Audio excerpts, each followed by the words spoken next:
காலையில கண்ணு முழிச்சா யார் ஃபர்ஸ்ட் குளிக்கிறதுங்கிறது, யார் எந்த சைடு தூங்காங்கிற வரைக்கும் எல்லாத்துலயுமே வந்து சண்டை இருக்கும்.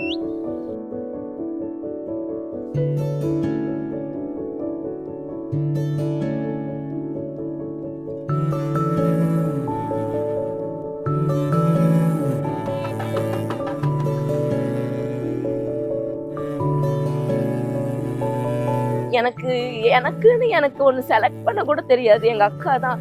நான் போடுறதுல இருந்து எல்லாமே செலக்ஷன் எங்க அக்கா தான். எங்க அக்காவை கேட்காம ஒரு டிசிஷன் எடுக்கணும்னா சத்தியமா என்னால முடியாது.